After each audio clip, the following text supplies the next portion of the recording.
الرحیم السلام علیکم ورحمۃ اللہ وبرکاتہ۔ نماز فجر کے بعد 3 مرتبہ یہ دعائیں پڑھ لیں، یعنی صبح کا آغاز آپ ان دعاؤں سے کریں، ان اذکار سے کریں، اللہ تعالیٰ آپ کو اتنا فائدہ دے گا کہ آپ سوچ بھی نہیں سکتے۔ ہر روز جب اٹھیں صبح نماز کے لیے تو اس کے بعد آپ یہ دعائیں 3 مرتبہ پڑھ لیں۔ حسبی اللہ لا الہ الا ہوا علیہ توکلت وہو رب العرش العظیم۔ 3 مرتبہ آپ نے یہ دعا پڑھنی ہے۔ مجھے اللہ ہی کافی ہے، اس کے سوا کوئی الہ نہیں، اسی پر میرا بھروسہ ہے اور وہی بہت بڑے عرش کا رب ہے۔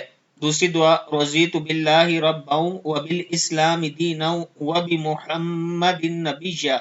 میں اللہ کو رب، اسلام کو دین اور محمد صلی اللہ علیہ وآلہ وسلم کے نبی ہونے پر خوش ہوں۔ یہ دعا آپ پڑھیں ہر روز صبح 3 مرتبہ، یہ دونوں دعائیں پڑھیں اور پھر اللہ تعالیٰ سے مانگیں، اللہ تعالیٰ ضرور آپ کو عطا کرے گا۔